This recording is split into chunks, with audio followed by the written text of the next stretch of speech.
Apa kabar saudara?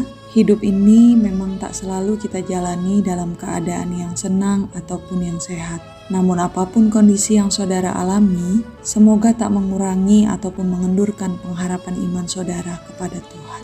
Hari Minggu 27 Juni 2021 ini, bagi warga GPIB Jemaat Marturia Lampung yang mengalami pertambahan usia pada kelahiran, yakni Bapak Aswar Aloysius, Grace Ginting, Yongki Sutopo, dan Putri Adiana, semangat mensyukuri hidup dalam pertambahan usia, kasih Tuhan menyempurnakan sukacita saudara. Surat Paulus kedua kepada jemaat di Korintus menjadi pengantar perenungan kita hari ini. Maka mari mengawalinya dengan berdoa.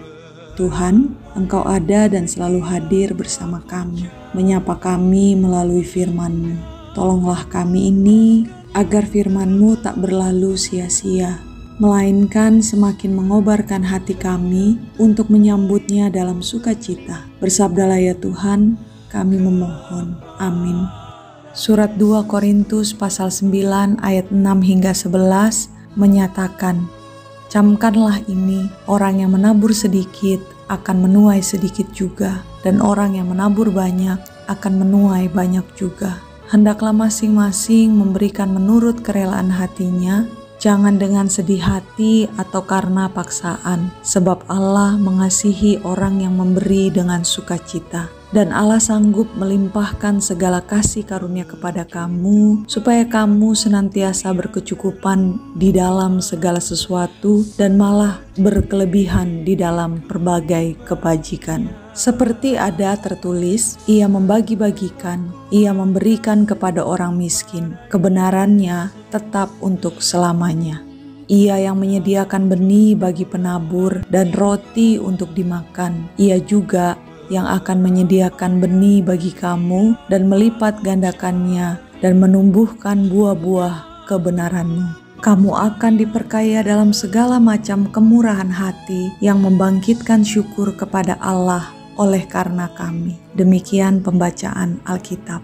Saudara yang Kristus kasihi, surat yang telah bersama dibaca hari ini memuat satu ayat yang favorit, yaitu ayat 6. Di dalam ayat 6 ini, Rasul Paulus tak hanya memberi catatan tegas tentang pemberian, tetapi juga ajakan yang ditujukan kepada setiap orang yang percaya kepada Kristus dengan menjadikan tindakan memberi sebagai gaya hidup. Tentu saja, fokus ajakan itu bukanlah pada takaran pemberian, melainkan ajakan bagi setiap kita untuk menilik atau meneliti kondisi hati kita ketika memberi. Dan dasar untuk menilik dan meneliti itu ada 3 prinsip, yakni prinsip yang pertama, penuh kerelaan, sebab pemberian bukanlah ditujukan kepada manusia tetapi pada Tuhan, dan yang diberikan pun bukanlah dari sisa-sisa apalagi terdesak.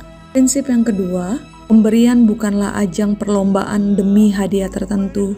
Jadi, dibutuhkan kendali dalam diri si pemberi. Dan yang ketiga, pemberian merupakan keputusan hati, mulai dari teknis memberi, sumber pemberian, lalu sikap memberi.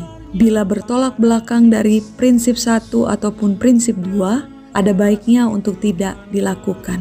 Nah, hari ini saudara bersama keluarga sedang mempersiapkan diri untuk memberi diri dan mengambil bagian dalam persekutuan umat yang beribadah, baik yang berkesempatan bertatap muka maupun live streaming. Mari meneliti pemberian yang hendak dilakukan hari ini, apapun itu bentuknya. Apakah didasarkan pada 3 prinsip itu?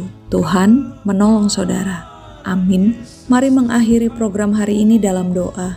Bapa, nafas ini, berkat yang telah diterima, tantangan yang mampu dilewati, kesempatan yang tersedia, semuanya adalah pemberian-Mu. Pemberian yang tak akan mampu kami hitung. Sebagaimana kami diberi, maka sepatutnya lah kami memberi diri ini, melatihnya melalui firman yang telah diajarkan kepada kami, menjadikannya sebagai gaya hidup di keseharian kami, tanpa pamrih, tanpa letih. Berkenanlah ke atas kami ya Bapa, melalui Kristus kami berdoa. Amin. Semangat memberi, jaga kesehatan dimanapun saudara berada nantinya, guna saling melindungi.